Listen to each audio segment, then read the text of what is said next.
The rain had been soft all afternoon, but it felt heavier when I pulled into the driveway a day early. I was meant to be away until Sunday afternoon at a church women's weekend with my friend Marjorie. A feeling I could not shake sat in my chest, and the plans changed anyway, so I came home on Saturday evening instead. I opened the front door to a dim house, the kind of quiet that makes you take smaller steps. Before I tell you what I found, I am glad you're here with me in this kitchen. Smash that like button right now. Subscribe to this channel and drop a comment telling me where you're watching from. Pull your chair close. I want to talk to you like an old friend who does not need me to be strong every second. The hallway smelled like soap and last night's onions. The little rug was straight. Rosie's rain boots stood in their pair, toes touching. I put my bag down and listened. The fridge was humming. A kettle sat on the stove with a faint tick as it cooled. Somewhere out on the porch, water dripped from the eaves in a steady rhythm. In that half-dark kitchen, I saw it right away. A single sheet of white paper was held to the fridge by a magnet with one of Rosie's drawings under it. A bright house, a swing set, the sun with a big smiling face. The paper on top had a heading typed in a simple font. Sunday Talk Boundaries with Mom. Remember the line of the letters. I remember the way my breath held itself as if I had stepped onto a patch of ice. Under the heading were short lines like the beginnings of a list. Finances, kitchen, childcare, privacy, move-out timeline. And there, halfway down, a sentence someone had typed and then left to sit in the open air. We can't keep living like this. Another line further down said, studio apartment within walking distance, and beside it, in smaller words, Tour Wednesday. My hands went cold. I did not pick up the paper. I did not step back. I stood very still and I could hear the kettle tick and the slow drip from the porch and the hum that fridges make when no one speaks. It felt like the moment before a doctor tells you news, when every sound is suddenly too clear. I want to welcome you into this moment with me. I'm not here to point at a villain. This is a story about love that got quiet and turned into worry. It is a story about three people who forgot how to say hard things early and gently. It is a story about the courage it took to speak again, and how a single paper on a fridge made my hands go cold, and somehow opened a door I thought was closing. My name is Me. I am in my early 60s. I am a widow. My husband, Tom, passed away the year before I moved in with my son, David, and his wife, Leela. I had a small house then, a little blue one with a narrow porch and 3 steps, the kind you can sweep in 10 minutes and still feel proud. After the funeral, the days blurred. I could not make my hands cook for one, not the way Tom used to like his eggs. I tried to keep the house bright, but even the curtains seemed to sag. David came over more. Leela brought Rosie, who climbed into my lap with the swiftness only 5-year-olds have, and pressed crayons into my hand so I had something to hold. We spoke softly. We cried some. We also laughed because Rosie made silly faces and did not know grief needs laughing, too. In the spring, the roof at David and Leela's place needed work. I had some money set aside, so I sold my little house and gave them a chunk for the roof and a little for Rosie's school fund. It felt like something good I could still do. We stood in their driveway with coffee cups and said, "This will work for a while. We'll make a plan for later." We hugged. We meant it. We meant everything we said. I moved into the spare room at the end of their hallway, the one that gets the gentle afternoon light. I brought my dresser, my kettle, my knitting basket, and the photo of Tom that I keep on my nightstand. We put my boxes in the garage and said, "We'll sort them on a weekend." We did not pick which weekend. Our mornings became a small dance that we settled into without a map. I would put on the kettle and warm my hands around a mug while the radio played softly from the counter. Leela would tie her hair back at the kitchen table while she made notes for her classroom. I would spread peanut butter on Rosie's toast and cut her apple into thin slices because she liked them that way. David would find his keys and kiss the top of Rosie's head on his way out, uniform still neat from the dryer. We had sounds that marked our days. The beep of the microwave, the clink of Leela's keys at the door after a long day at school, the soft thud of David's boots when he came home from an EMT shift late at night. The cat, Biscuit, stretching himself tall and then dropping back down like a rag, his tail flicking against the armchair. The fridge hum. The kettle. The steady tick of the little clock above the stove that sometimes ran slow. I wanted to be useful. I wanted to be a blessing and not a burden. I kept myself busy so the energy in the house would feel steady. I wiped the counter even when it was already clean. I swept. I sorted the mail into neat piles. I clipped coupons and tucked them into a small envelope with paper clips and wrote Target and grocery on little sticky notes. I looked for small ways to make life easier for them, and also for me, because doing helped me not fall into the hollow of missing Tom. Some days I knit. It was slow and calm. The yarn ran through my fingers, and the clicking of the needles made sense in a way that life did not always. I made dishcloths in soft colors. I made a little scarf for Rosie with a row of uneven hearts. I sat in my room during quiet afternoons and breathed in and out until the breath felt less heavy. There were sweet days that I kept in my pocket like squares of chocolate. Sunday mornings when we made pancakes and Rosie poured too much syrup and laughed when it ran across her plate. Evenings when we all watched a movie, and Biscuit fell asleep with one white paw over his face. We went to Rosie's school play and clapped like we were the only people in the room. We took turns coloring at the coffee table. Leela would look at me and smile, soft and tired and grateful. She would say, "Thank you for dinner," and I would say, "It's my joy." Leela is a good woman. She teaches second grade and knows how to calm a room full of wiggly bodies with her voice. She can tell you which child is learning to read by the way they hold a book. She comes home most days with her shoulders a little up near her ears, then lets them down slowly after she locks the door. I learned how to read her small signals. When she was ready to talk, I asked about her day. When she needed quiet, I made tea and left it by her elbow and did not ask questions. Looking back, I can see the little moments where I helped before I asked. It came from love, but it still made ripples. One afternoon, I rearranged the spice cabinet so the most used jars were at the front and the lids faced the same way. It will make cooking easier, I thought. That night, Leela reached for the paprika and her hand came up with cumin. She paused, smiled, and said, "Oh, did we change things?" I said, "I thought it might help." She said, "Thank you," and put the cumin back. The smile was still there, but a little thinner. Another day, I moved the heavy pots to a lower shelf so I could reach them without standing on my toes. "They'll be easier for you when you're tired," I told myself. The next evening, Leela bent to look for the skillet she always keeps near the stove and had to open 3 cupboards before she found it. She set it down a bit harder than she meant to, and then she caught herself and said softly, "We'll find a new place." I nodded and felt both helpful and in the way. I tried to keep the laundry moving, so I would start a load when the basket was full.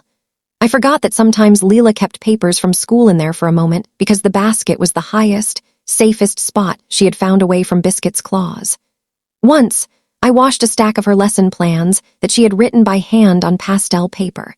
I caught the pages in the dryer before they wrinkled too much, and I stood there smoothing them with my palm one by one at the kitchen table. When she came home, I said, "I am so sorry, I should have asked." She pressed her lips together and then let out a breath. "It's okay," she said kindly. "I can rewrite them. Thank you for trying to help." We both smiled. It still hurt a little, like a soft bruise that comes from bumping into your own good intentions. We had a dream we said out loud, and then we put it on a shelf. We talked about the basement and how it could be a little apartment for me, with a small sink, a hot plate, and a door to the garden. David drew little boxes on a napkin to show where the walls could go. Leela saved pictures of cozy studio corners on her phone. We also said maybe we would look for a 1-bedroom not too far away, within walking distance, so I could have my own place and still be close. We liked both ideas. We liked the feeling of options. We did not pick one. Life moved along like water in a slow river. Mornings and evenings, work and school, dentist appointments and library books. We said, "We'll discuss the basement next month when your schedule is lighter." Then the schedule was never quite lighter. We said, after the holidays, and then there were birthdays, and then a field trip, and then a flat tire, and then a day when all we could do was make a sandwich and lie on the couch. We were kind to each other. We avoided the hard talk, because we did not want to make the air around us feel like walking on eggshells. Money was in the air like the smell of coffee, warm but always there. I offered to contribute to groceries and the electric bill each month. Sometimes David said, "Mom, you've done enough," and I would say, "It is not about enough, it is about being fair." Sometimes they let me put a little cash in the jar we kept in the drawer by the stove. Other times they smiled and shook their heads and said, "Next month." We all wanted to be generous. We all wanted to be careful. We had not set a clear number. We thought we would, We didn't. On Sundays, I made soup. It was something Tom had loved. The recipe was not special, just onions, carrots, celery, and whatever else we had. I cut the vegetables small and slow. I added thyme and a bay leaf and let it all simmer until the house smelled like home. I stirred with a wooden spoon that had belonged to my mother. Rosie would stand on her stool and ask to drop the noodles in at the end. I would hand her a handful and say, "On 3," and we would count together. It made me feel like I was giving us all a piece of comfort that did not shout. At night, the grief would come back around, gentle and heavy. I would sit on the edge of my bed and run my fingers over the frame of Tom's photo. I would whisper to him about Rosie's joke or the way Leela had smiled when the soup was just right. I would tell him I was trying my best to give and not take too much. The fridge would hum. The house would settle. I would feel both grateful and a little lost, like a person who knows every street in a neighborhood but still looks up at every corner to check the sign.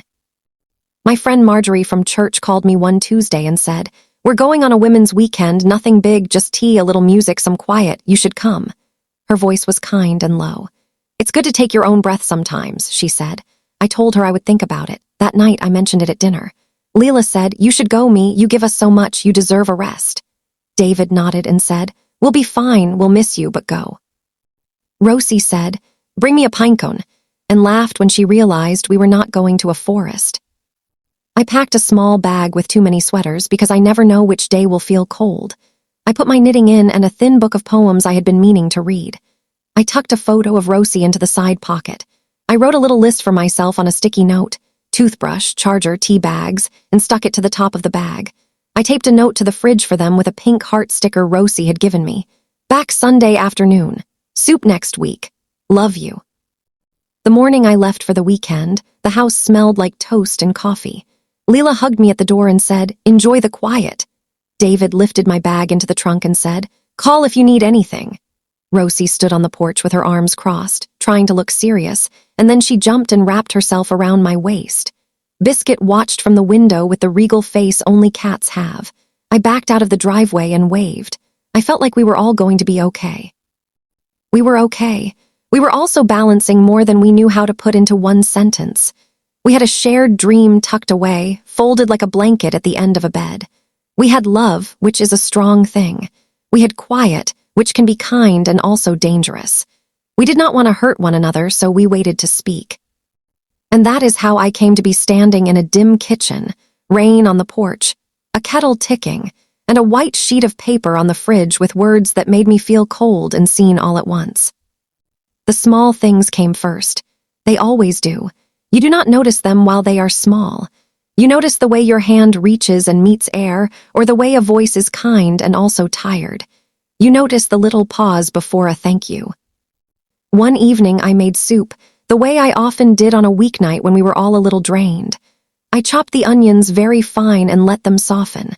I sprinkled salt into the pot early because that is how my mother taught me.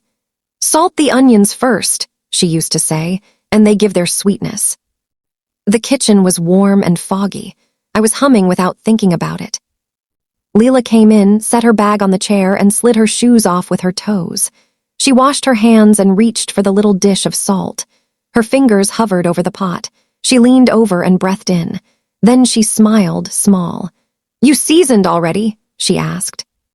"Yes, a bit," I said, "just to get the flavor started." "I usually wait until the end," she said gently. "It helps me taste where we are." "Of course," I said. "We can taste now and see." She nodded and took a spoon. "It smells lovely," she said. It was true and also not enough. We both wanted the soup to taste right. We also wanted to do the thing our way in the room that holds so many of our habits. Another day, I moved the knives. The block had always lived in a corner near the stove. It sat close to where Rosie liked to draw while we cooked. I worried about her little hands reaching without thinking. I worried about myself, too, if I was honest, because my wrist had been sore and I did not want to knock the block over. So I carried it across the counter to where the coffee maker used to sit before we stored it. I wiped the spot and felt better, like I had made us all a little safer. That evening, Leela reached for a knife and touched an empty patch of wood. She stood with her hand there for a second, fingers spread. Then she turned and found the block. She said, "Oh," kind, small, surprised. I said, "I moved them away from Rosie's drawing corner." She nodded, rubbed her forehead, and said, "Okay, can we talk about where we want them?" Her voice was careful. "Of course," I said. "Where would you like them?" She slid the block halfway back, not all the way to the original corner, but not where I had put it. We both let out a breath we had been holding. Another afternoon, there was a mix-up with aftercare. It was Thursday, and the sky had the flat gray of late fall. My phone battery had dipped low because I had been on calls with the pharmacy and the insurance company, sorting out a refill. I was at the grocery store when the clock in my head said, "Rosie will be bored in aftercare today. She told you they were playing a movie she didn't like." I stood in the aisle with canned tomatoes and made a quick decision. I would pick her up, bring her home, and let her help me make muffins. It would be a small good thing. I paid for our groceries, drove to the school, and went straight to the aftercare room. The teacher on duty knew me. I signed the sheet and took Rosie's hand. We were home before 4:30. I put my phone on the counter to charge and set the flour on the table. Rosie cracked an egg into a bowl with her careful concentration face. We were halfway through stirring when the front door opened fast. Leela stood in the hallway with her eyes wide. She set her bag down too quickly and her keys skittered on the floor. "Rosie," she called, voice high. Then she saw us. Her mouth fell open with relief. The feeling in the room shifted like air when a window opens. "Oh," she said, bringing a hand to her chest. "I went to aftercare and you weren't there." "I'm so sorry," I said at once. "I picked her up early. We were going to make muffins. My phone was charging." She nodded, slow. I didn't know. I should have texted you to say I was leaving early. Her voice trailed off. She looked down at the bowl and then at Rosie's face, which was smudged with flour and proud. "I should have told you," I said. "I thought I was helping. I didn't mean to scare you." "It's okay," she said. She meant it, and also she was calming herself back down. She pulled a stool over and kissed the top of Rosie's head. "Let's add the sugar," she said softly. We did, and then we baked the muffins, and the house smelled like cinnamon by the time David came home. Later, Leela and I stood side by side at the sink. She said, "Can we make a little plan for pickups, just so we always know who has her?" I said, "Yes, please, that would be good." With David, it was the uniforms. I knew he liked to do them himself, because of the creases and the way the fabric lays when it dries. He had a system for keeping his shirts from wrinkling on the ride to work. One Thursday morning, though, he had left his laundry basket by the washer and I had an open hour. I thought, he will be grateful to have this done. I washed and dried and folded with care. I hung the shirts in the hallway so they would not crease, and I smoothed the pants with my palms. When he came home, he saw the neat stack and smiled at me. "Thanks, Mom," he said, warm. Then he picked up the shirts and, without thinking, moved them back to a hanger in the bathroom where the steam from the shower could relax the cloth. He was gentle, respectful. I watched him and I understood that he had a way that made him feel ready. My help felt like a kindness and also like stepping into his pattern. Later that night, he said, "I appreciate it. I'm picky about the creases. It's just a thing." I said, "I know, I will leave them to you." He kissed my cheek. Still, a little piece of me felt small. One bright Saturday, Mrs. Singh from next door stopped by with a plate of samosas. She is the kind of neighbor who notices when your trash bin has rolled into the street and pulls it back to your gate. She cooks like all her spices are old friends. She stood at the door with the plate covered in foil and said, "Hot, hot, careful," with a smile that made my heart lift. Come in," I said, opening the door wide. We stood in the kitchen and I made tea, and she told me about her nephew's wedding. We laughed at the thought of cousins dancing. Rosie dipped a corner of a samosa into yogurt and then into the mango chutney and said, "It tastes like sunshine." Leela was in the back bedroom, planning for the week. I did not think about the time. I was happy for company and happy to be the person opening the door to it. About 40 minutes later, Leela came into the hallway and saw us at the table. She smiled, friendly and polite. "Hello, Mrs. Singh," she said. "That smells amazing." They spoke for a few minutes, warm and light. Then Mrs. Singh stood and said, "I should let you all get back to your day. Enjoy." I walked her to the door. Later, when Rosie was down for a nap and David had gone to the hardware store, Leela came into the kitchen and leaned on the counter. Her voice was calm. "Can we plan visits?" she asked. "I don't mind at all. That's my planning hour. It's the only quiet I get before Monday." "Of course," I said at once. "I'm sorry, I was glad to see her. I didn't think." It's okay, she said, and it was, but even an okay can have edges. I felt a small, neat sting, like the feeling when you catch your finger on a paper edge. I had wanted to fill the house with welcome. I had not asked who was ready. The polite voices came next, the ones that try so hard to be careful that they slide past the real feeling. One night, after we had eaten the kind of dinner that is made of bits and pieces from the fridge, Leela rinsed her plate and turned to me. She said, "I appreciate dinner. Can I try handling the menu next week?" "Of course," I said. "I just love feeding you all." "I know," she said, "and I love that you do." She dried her hands slowly on a towel. "I also want to plan some new recipes for us. It helps me feel in my home. Does that make sense?" "It does," I said. It did. I also felt the soup ladle in my hand like a line I did not know I had to step back from. The kitchen is where I know how to give. For Leela, it is where she knows how to be herself after a day of being everything to everyone. On Sundays, the weeks began to blur. My soup became a quiet part of the routine, almost too quiet. I hummed while I chopped, the way I always do when I miss Tom more than usual. I stacked my teacups 2 by 2 to use less shelf space. I kept my suitcase under the bed in my room so it would not crowd the hallway closet. I tucked my slippers out of sight when I heard company coming. None of those things were asked of me. They were the things I did to keep my edges from touching the edges of others. Once I sat with a pen in my hand and wrote on a small piece of paper, "Let's discuss the basement." I wrote the words twice to make sure my handwriting was clear. I thought, if I leave this on the fridge, it will be an invitation. It will not be a demand. I set the note on my nightstand and looked at it. Then I imagined Leela coming home from a long day and seeing one more note asking for her attention. I imagined David reading it after a shift that had shaken him. I slid the note into the drawer. I told myself, we will talk soon anyway. What I did not know then was that they were writing their own notes. They were trying to find the right words, the kind ones, the ones that would not cut. They were planning to talk, too. We were all planning quietly in our separate heads. One afternoon, a small sign appeared on my bedroom door. It was written in bright marker with little stars around it. It said, "Please knock." It was meant for Rosie. We have been teaching her to respect closed doors. She is a loving blur of energy and she sometimes forgets. I looked at the sign and smiled at the stars. Then I felt something crease inside me, a soft fold of sadness. I knew the sign was for a child's lesson. I read it also as a rule for me. I nodded at it like a friend and felt grateful and all at once very old. At dinner a few days later, we were talking about the weekend and the usual errands and a birthday party Rosie had been invited to. Marjorie had called that afternoon and reminded me about the women's weekend at church.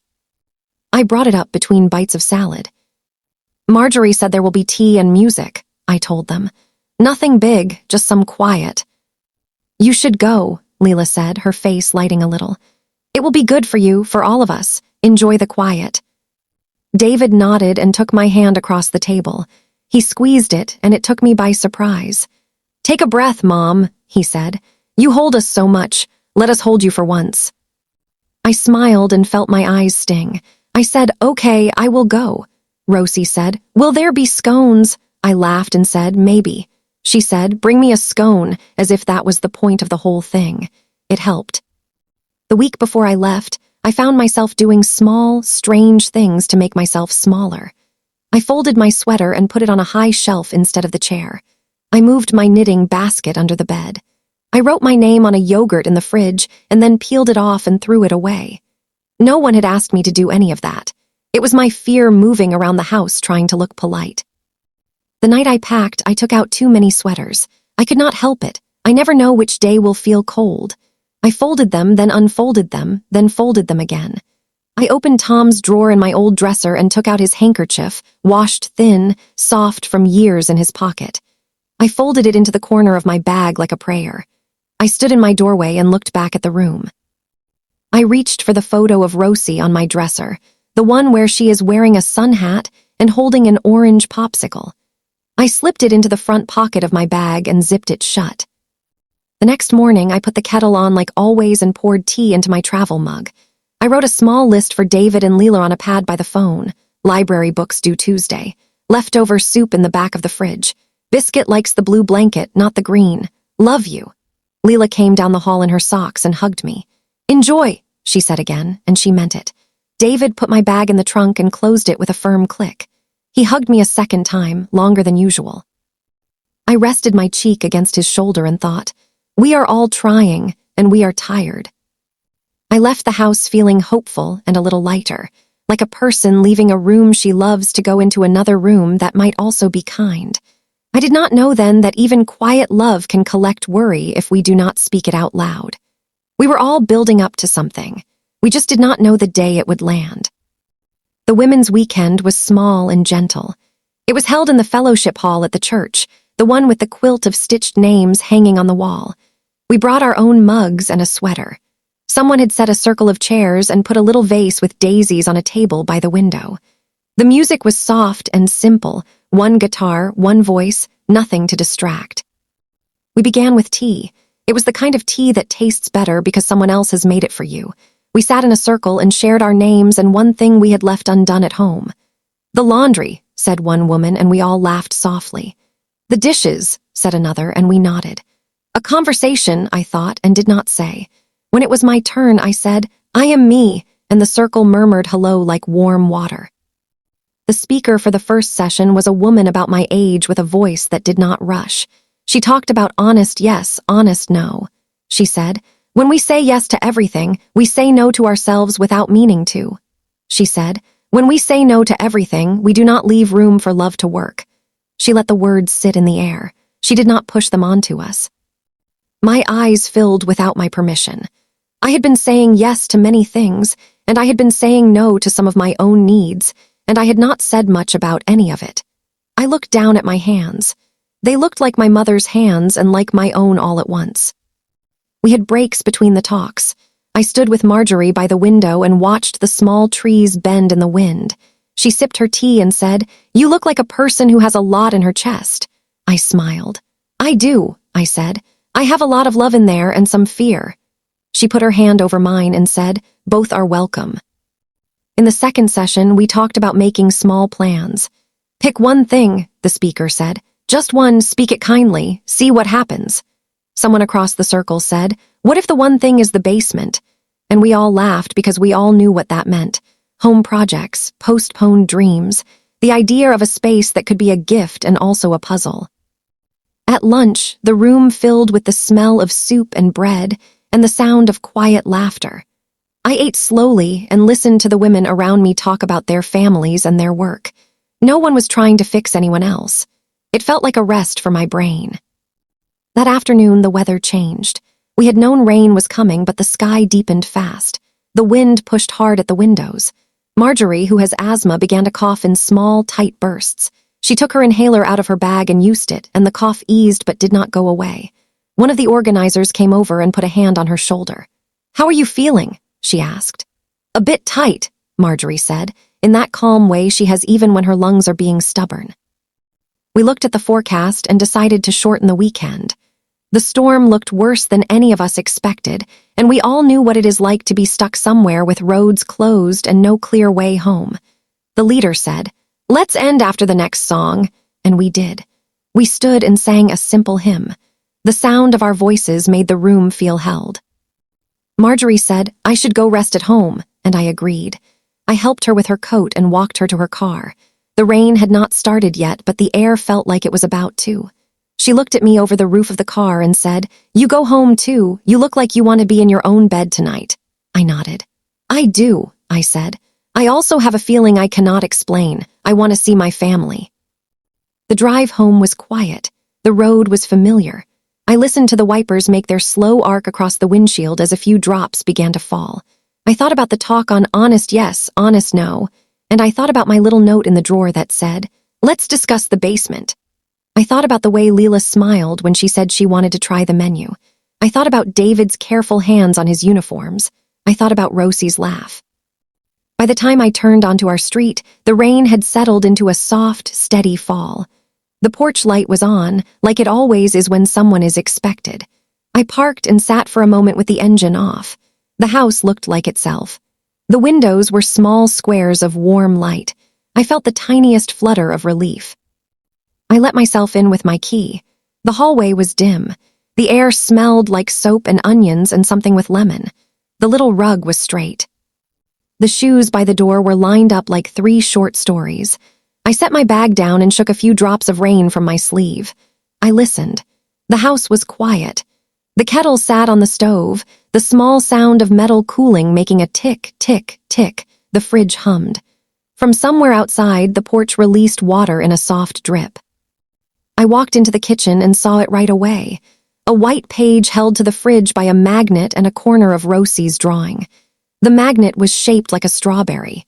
The paper was clean, the font plain. The title at the top said, "Sunday Talk Boundaries with Mom." I felt time slow. I did not reach for the paper. I stood where I was and read. The first lines were just headings. Kitchen plan ask before big meals. Childcare schedule no surprise pickups. I kept reading. Privacy closed doors mean knocking both ways. Finances, utilities, groceries, fair split. My breath moved down into my belly and stayed there, heavy. Mom's space, granny flat taking too long, look at nearby studio. The next line sat there with an honesty that made me swallow. We can't keep living like this. I closed my eyes for a second. When I opened them, I looked at the bottom. Talk to her with love, no surprises, include her. And there, like an appointment written into the future of my life, tour Wednesday at 10 a.m. My fingertips felt cool. I could feel my heartbeat in my hands. My knees had a small wobble, the kind you get when you stand too fast. I reached for the back of a chair and held it. I could hear my breath as if I had stepped into a room where someone was teaching a breathing class. Everything else fell away. I moved slowly and sat down at the table. The chair felt harder than usual. I set my palms on the wood and looked at the paper again, as if words change when you sit. I thought of Tom's hand, how he used to place it on my back at the small of my spine when the world felt too big. The feeling of that hand is something I carry like a warm stone. I thought of the check I wrote for the roof and how we had all called it a gift and not a chain. I thought of Rosie's laugh when she cracked an egg and only a little shell fell in. I thought of the way Leela rests her head on her arms when she is too tired to talk, the way she likes someone to place a cup of tea by her hand and leave her to breathe. I sat there for a long minute. I looked at the list and I felt 2 things at the same time. I felt seen because they had written talk to her with love, include her. I felt unseen because they had written it without me. My love had a weight in this house and so did theirs. The scales had tilted and we had kept smiling. I stood up, picked up my bag from the hallway and took it into my room. I pulled out the small overnight kit I always keep ready, more habit than plan. I put in my toothbrush, a clean shirt, and my soft cardigan. I looked at Tom's photo on my dresser and I touched the frame. I told him in my head, I am not running away. I also told him, I cannot be the one who makes them ask me to leave. I can leave for a night of my own choosing. I took a small piece of paper and a pen from my nightstand and wrote a note. I saw the list. I love you. I'll give you space to talk tomorrow. Mom. I placed it on the kitchen table, not under a magnet, not hidden, not folded. I placed it where a person would find it if they walked into the room with their whole life in their hands. I picked up my bag. I stood in the doorway and looked back at the paper on the fridge. The strawberry magnet held it steady. Rosie's drawing was underneath, the corner of a smiling sun peeking out. I opened the front door and stepped out into the rain. The motel by the highway had a vacancy light that hummed. The lobby smelled like coffee that had been standing on a warmer for an hour too long. The woman at the front desk had a magazine open. She looked up and smiled in the way people do when they are paid to smile, and also when they see a person who looks like she has just made a hard choice. Just one night, I said. My voice came out softer than I expected. She slid a form toward me and handed me a pen with a plastic flower taped to it. I wrote my name in shaky letters. I paid with my card. I took the key. The room was simple. The bedspread had a pattern that used to be fashionable when my hair was a different color. The towels were thin but clean. There was a small table and a chair by the window. The air conditioner made a steady hum. Down the hall, I could hear the ice machine clicking and then the long rush of cubes falling into someone's bucket. I set my bag down, sat on the edge of the bed, and took off my shoes. I did not turn on the television. I lay down on top of the covers and looked at the ceiling. I thought about all the times I had tried to do one more thing to make life easier for the people I love. The coupons, The laundry, the knives, the soup. I thought of how love can make you busy and how busy can make you forget to ask. Tears came in a slow line into my hair. I let them. I did not make any noise. There's a way to cry when you share a house that teaches you to be quiet. It is a habit you do not know you have until you are alone in a room you paid for by the highway. I also thought about something I had not let myself think fully before. I thought about a key to my own door, a door I could lock, a door I could choose to leave open for Rosie's knock, a small place where my hands could place things and not move them again, a plant in the window, a kettle on a shelf, a flat whose fridge would hum for me. I slept in pieces. I woke and looked at the ceiling, then slept again. At dawn, the rain had softened to a mist. I sat up and made myself a cup of thin coffee with the little packets by the lamp. It tasted like cardboard and it was still warm and I was grateful. I sat at the small table by the window and watched a red car pull into the lot and a man in a yellow coat step out and stretch like a person who has been on the road too long. My phone buzzed on the table, a text from David. "Mom, where are you?" The words were a small hand on my shoulder. I did not answer at once. I looked at the letters. I thought about my note on the kitchen table. Then the phone buzzed again. "We were planning to talk together. Please come home." I could see him standing in the kitchen, phone in his hand, looking at the empty hallway. I could see Leela next to him, the list still on the fridge, the strawberry magnet still holding it. I put my hand over my phone like you do when you want to stop time. My courage and my fear stood up and looked at each other. Courage said, "Go home and talk." Fear said, "They have a plan without you." They both loved me. They both wanted something good. I closed my eyes and breathed. On the motel bedside table, someone had left a small paper with a prayer on it. Someone had also burned a mark into the wood with a curling iron. Life is like that, prayers and scorch marks in the same square foot. I got dressed and folded the thin towels the way I do at home, a habit that no one needed but made me feel like myself. I checked the room to make sure I had not left a sock in a corner. I took my bag and my phone, and I walked out into the pale morning. Instead of driving straight home, I turned toward the church. The parking lot was half full. I parked in the far row. I went in through the side door and slipped into the last pew like a person late to her own small service. The sanctuary was cool and smelled like old wood and flowers. The light through the stained glass made colors on my hands. We stood to sing, and the hymn was about home. Home, we sang, the kind of home that does not have walls and the kind that does. My throat tightened. I did not sing for the first verse. For the second, I found my voice thin but present. I did not know what my home would be next month, but I knew where my people were. After the hymn, I bowed my head. The words in my chest were simple. I whispered, "Help me say true things kindly." I said it twice to make sure the prayer did not miss me on its way up. Then I sat very still. I felt the bench under me, the weight of my bag at my feet, the small ache behind my eyes. I waited. I did not expect an answer in thunder. I trusted that the answer would come in a simple sentence, spoken around a kitchen table, with a paper between our hands and tea cooling nearby. After church, I drove home slowly. The rain had gentled. The street was rinsed and shining like someone had wiped it with a clean cloth. I parked and sat for a breath. My hands were steady enough.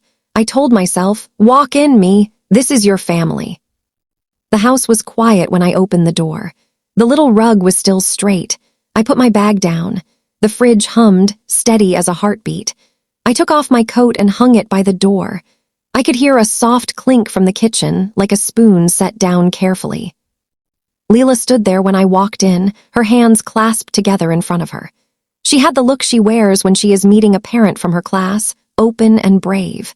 David was by the sink, his shoulders square, eyes on my face. The paper was still on the fridge under the strawberry magnet.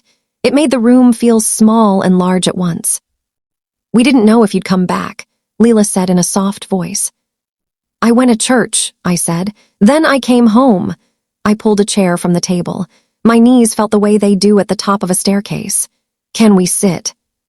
We sat. The list lay between us. The words looked the same.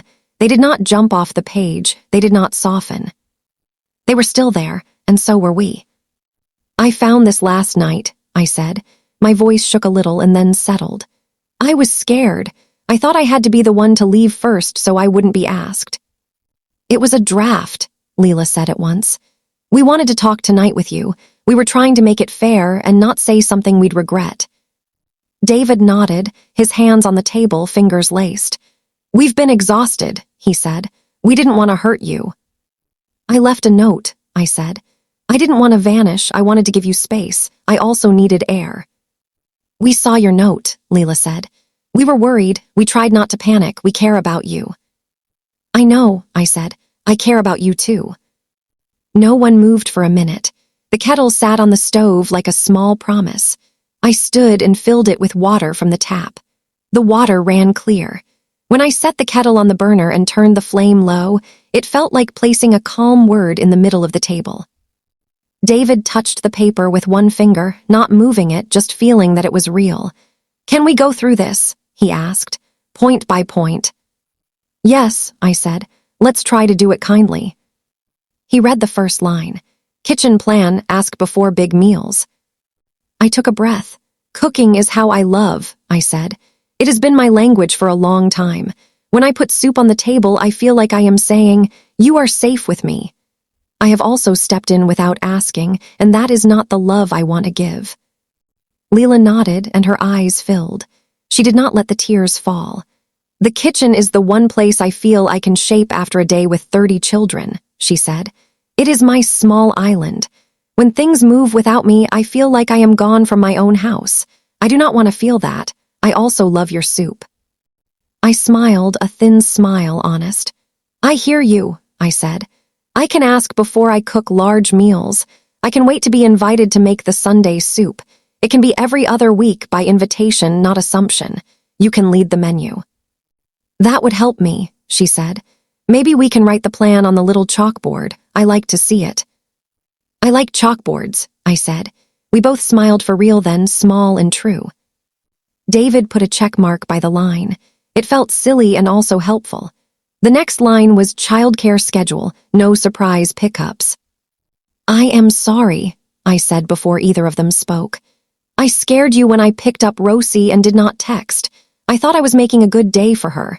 I did not think of your heart, Leela, stepping into that empty room. Leela let out a breath. Thank you, she said. I should have texted you too. I left work early that day. We can make a shared plan. I need to know where she is. My mind jumps. Mine too, I said. Have one small calendar on the wall and one in our phones. We put pickup names for each day. If anyone needs to change it, we send a text first. No last-minute switches unless someone answers. David nodded. I can set up the shared calendar, he said, and we can try it for a month and see where it needs adjusting. He wrote calendar on the paper and circled it. The next line was privacy. Closed doors mean knocking both ways. I looked at the sign on my door in my mind. I thought of the stars Rosie had drawn around the words. I like that line, I said. I like that it says both ways. I want to knock on your door. I want you to knock on mine. I want us to teach Rosie that privacy is a kindness in a family. And quiet hour after 9, David asked gently. It wasn't on the paper but felt present in the air. Yes, Leela said. Unless there is an emergency, we can set a quiet hour after 9. No laundry then, no vacuum, just reading voices, not teacher voices. Even the cat understands quiet hour, she added, and for a second we all laughed because Biscuit sleeps like a person with a job. Quiet hour, I said. I like the sound of that. We added it to the paper. It looked like a small blanket laid over the late part of the day. Then the line none of us wanted to rush. Finances, utilities, groceries, fair split. Money makes kind people quiet and loud at the same time. I could feel it around us like a second air. I folded my hands and looked down at them. I want to contribute in a way that is fair, I said. I do not want you to carry me. I do not want to give so much that I am afraid each month. I want a number we agree on, and if I cannot meet it one month, I will speak. We will not guess. David nodded slowly. His voice went lower, the way it does when he is about to say the truth. I have been carrying too much in my head, he said. Hours at work, the roof lone still. I watch the bills pile and I think, I should shield them both from this. And then I get tired. And then I feel like a bad son and a bad husband because I did not start this talk sooner. You are not bad, I said. You are one person. Leela went to the drawer and took out the folder where we keep the bills. She brought it to the table and set it down like a person who is done being afraid of a thin stack of paper. She opened it. Let's look, she said. Let's just look, and then we can choose. We wrote down the average amounts for the electric, the water, the internet. We wrote down what we spend on groceries, not counting the special chocolates that sometimes jump into the cart. We did not make it perfect. We made it honest. We kept the numbers round so they felt human. How about this? David said after a few minutes. He put his finger on a number that made the sum of utilities and a part of groceries. If you can do this each month, Mom, we can plan around it. And if you can't, you tell us before the 1st. And if we need to adjust in 6 months, we do it again. I looked at the number. I tried it on in my head the way you try on a coat. It felt snug but not suffocating. It felt like respect. I can do that, I said, most months, and if I cannot, I will say the words out loud. I felt lighter as soon as I said it. Leela nodded. This helps me, she said. I don't have to guess about what to buy or what to skip. Thank you. David wrote amount plus talk if change on the paper. It was not poetic. It was exact. It felt like a friend for future us. We were quiet for a second. The line that had scared me lay there in the middle of the page, waiting for us. We can't keep living like this. I touched the edge of the paper. This line hurt, I said. I understand it, and it also felt like a door closing. Leela bit her lip. She looked down. I wrote that, she said. I wrote it on a day when I felt small in my own house. I should have written, we can live better than this. I did not mean, we can't live with you. I meant, we need a change or we will get sharp with each other. I am sorry. I nodded. Thank you for saying that, I said. I can hear the difference. I can feel it. David took a pen and drew a single line through the words can't keep, and above it he wrote, can learn too. It looked messy and true. The last big subject was the one we had been holding at the edges. Mom's space, Granny flat taking too long, look at nearby studio. I took a breath. I thought of the key to my own door in the motel. I thought of the basement and the way dust hangs in the light. I want my own place, I said. Saying it out loud made my chest ache and then ease. Close, a place with a bit of sun for my plants. A place I can make soup on a small stove and not worry about where the knives go. Close enough to walk. Let's set a timeline. Leela's face softened. That sounds right, she said. I want that for you. David nodded. 8 weeks, he asked. Enough time to look, apply, and set it up. We can tour the studio on Wednesday and also call about 2 other places. We can all go if you want, or I can go with you and video call Leela. All together, I said. Please, I want your eyes on it. I do not trust mine entirely right now, I said, and we all smiled because telling the truth sometimes makes humor flow in to fill the space around it. And when we move me in, we do it as a family, I added. No one person carrying the couch alone. No one person ever again, David said. He put a star next to Tour Wednesday at 10 a.m. and wrote all 3. Then he wrote 8 weeks and underlined it. He added spare key here for safety and Sunday visits in the margin. We sat back. The list had notes now. It looked like 3 people had sat down and sorted their life together with ink. It looked less like a message to me and more like a plan for us. Can we say the things we were scared to say before? I asked, softly. Just once so we know them. Yes, Leela said. She folded her hands. My fear, she said, voice steady, is being judged in my own home, losing my voice, feeling like a guest in the place where I rest. David swallowed. My fear is failing you both, he said. Not being enough for my mother and my wife, dropping things I should be carrying, letting it all get quiet because I am tired. I nodded. My fear is becoming a burden, I said.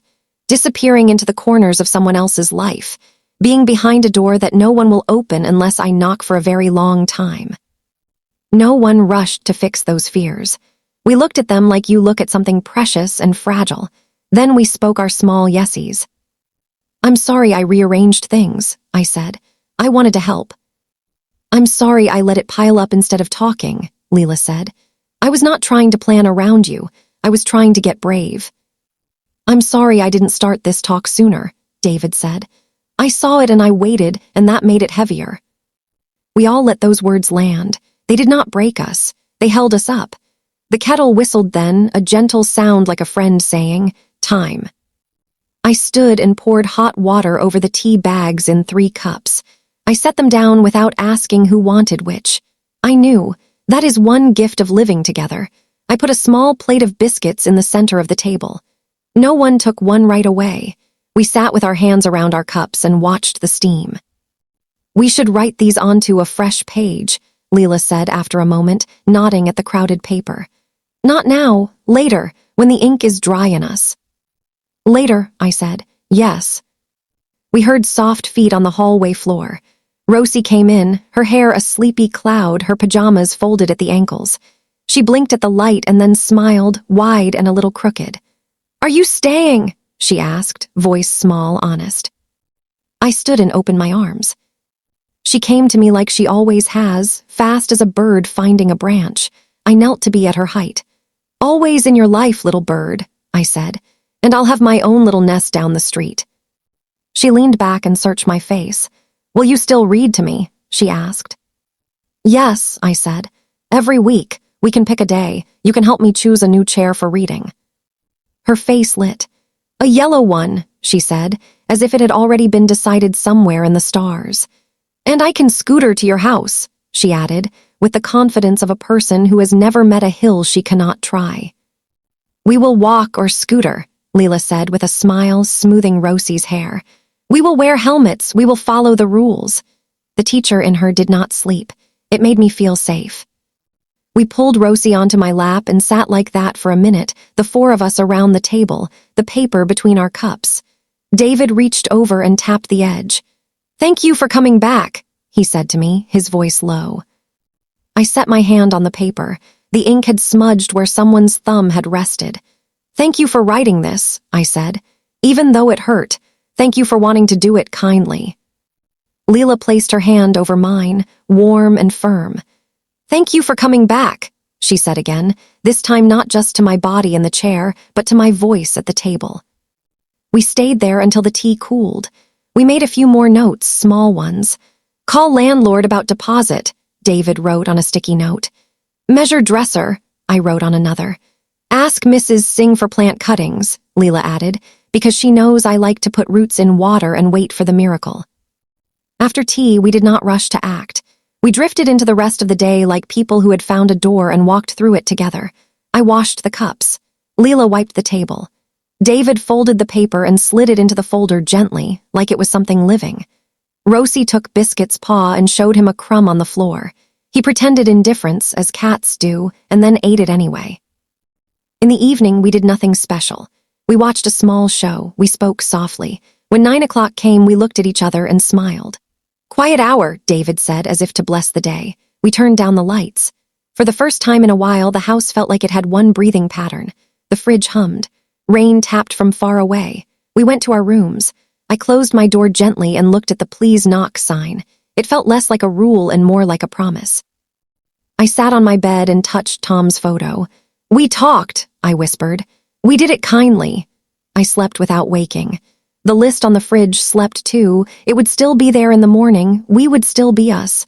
The plan was not magic. It was a path. We had taken the first steps. A few months later, I live in a small place with one sunny window. The light comes in from the east and paints the wall with a soft gold in the morning. I have a worn armchair by that window, the kind that lets you sit and settle. I found it at the thrift store with Rosie one Saturday. She put her hand on the arm and said, "It is the yellow chair," and that was that. There is a shelf of cookbooks in my kitchen, the small one. Tom's photo sits on the top shelf in a frame that has moved with me more than once. Beside it is a vase with marigolds from Rosie's school garden. They last longer than you think. I keep a kettle on the stove and a pot of basil on the sill. The plant leans toward the light like a person leaning toward a friend. The day I moved in, we did it as a family, the way we promised. David carried the heavier boxes. Leela made a list and kept us all on track without making anyone feel ordered. Rosie set out my spoons in the drawer and lined them up by size, her tongue peeking out the corner of her mouth with focus. Mrs. Singh came over later with a pot of lentils and said, "For your first night," and kissed my cheek. We have a new rhythm now. On Wednesdays, there is tea at my place. Rosie comes after school with Leela and sometimes David if his shift allows. Rosie arranges cookies on a plate with great ceremony. She pours tea into the little cups like a person hosting a queen. We read on the yellow chair. She fits into my side like a puzzle piece. When she leaves, she puts one of her drawings on my fridge. The magnets here are small. They do their job. On one Sunday each month, I go to their house for dinner. Leela sends me a text early in the week. "Would you bring the salad? Or would you make the bread?" I say yes to what I can. I ask if I am not sure. Sometimes my bread is lopsided. Sometimes it is perfect. We eat it anyway. David cleans up after on those nights without being asked. Quiet Hour still lives in that house. I like to see it. It looks like peace. Leela and I text recipes now. She sends me a picture of a stew with chickpeas and spinach and asks, "Too much comin'?" I write back, "Just write," and add a heart. I send her a photo of the soup I am trying with barley and mushrooms. She writes, "Looks cozy." We still tease each other about the knives. They live where she likes them. I leave them there. I smile when I reach for them and my hand finds them on the first try. David sits on my porch steps sometimes after a shift. He takes his shoes off and lets his feet breathe. He looks out at the small street and says very little. I pour him tea. Sometimes we say, "Hard night?" and he nods.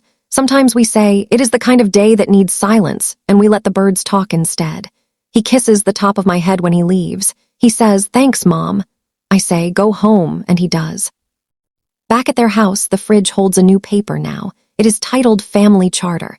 It has 3 lines. Ask first, say the hard thing kindly, keep coming back. The paper is a bit wrinkled because little hands have pointed to it many times. When Rosie gets in a hurry and forgets to knock, she looks at the paper and remembers. When I want to bring over a surprise pie, I send a text first. We are all learning.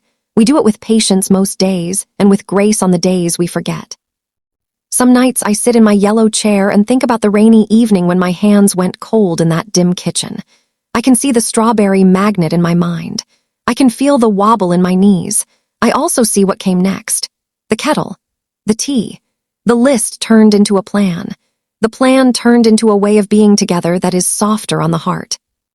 If you are listening and your love has gotten quiet, I want to tell you something that took me a while to learn. Love needs words. Words need courage. Boundaries are not walls. They are bridges that tell us where to meet. They do not push us away. They help us arrive at the same spot without bruising. Talk sooner than later. Do not wait until your hands go cold at a fridge one night. Pick a time. Make tea. Put the truth on paper if your voice shakes. Sit together until the paper becomes a plan. Let the plan become peace, not because everything is easy, but because you chose each other on purpose. I still make soup, I still knit, I still keep sticky notes with small lists that make my days feel held. I still miss Tom. I feel him sometimes when the late sun makes a square on the floor. I put my palm into that square and I say, "We did it kindly." Then I get up and I set the table and I wait for a knock. It comes. It always does. It sounds like home.